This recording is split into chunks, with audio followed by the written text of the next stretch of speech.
بسم اللہ الرحمن الرحیم۔ آج میں پرانے سے پرانا جادو، جتنا جو نسلوں در نسلوں چلنے والا جادو، اس کی کاٹ کے لیے، جڑ سے خاتمے کے لیے ایک وظیفہ لے کر آپ کی خدمت میں حاضر ہوا ہوں۔ جادو کی وجہ سے مختلف قسم کی اس کو بیماریاں لگ گئی ہوں، یا جادو جو ہے اس کے خون میں رس بس گیا ہو، ہڈیوں کے اندر چلا گیا ہو، یا جادو اس کے گوشت کے اندر چلا گیا ہو،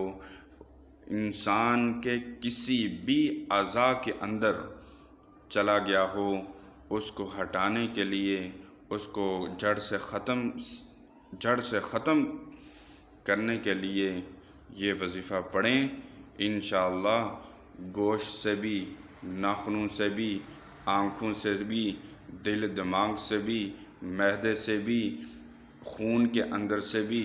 ہڈیوں کے اندر سے بھی انشاءاللہ تمام کا تمام جادو ختم ہو جائے گا اور جڑ سے ختم ہو جائے گا انشاءاللہ۔ وظیفہ یہ ہے: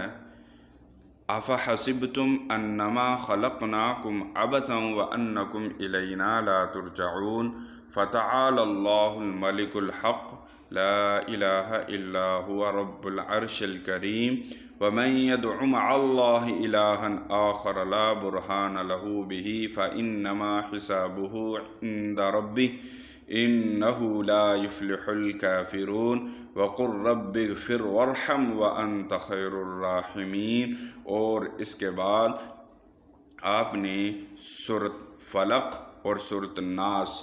آپ نے 21 دفعہ پڑھنی ہے، یہ بھی 21 دفعہ پڑھنا ہے، اور سورۃ الناس اور سورۃ فلق بھی 21 دفعہ پڑھنی ہے، اول آخر 3 دفعہ درود شریف۔ اور اس کو پڑھ کر آپ نے پانی پر دم کر کے، اگر تو خود بیمار ہیں، خود جادو زدہ ہیں تو خود پی لیں اور گھر کے پاک کونوں میں چھڑک دیں۔ اگر کوئی دوسرا بیمار ہے تو اس کو یہ پانی پلا دیں اور وافر مقدار میں بنا لیں، اس سے پاک جگہوں پہ آپ غسل بھی اس سے کر لیں، تو انشاءاللہ جو بھی جہاں بھی جسم کے کسی بھی حصے میں جادو رس بس گیا ہو، اس کا خاتمہ ہو جائے گا، جڑ سے خاتمہ ہو جائے گا انشاءاللہ۔ ہمیں دعاؤں میں یاد رکھنا۔ اللہ حافظ۔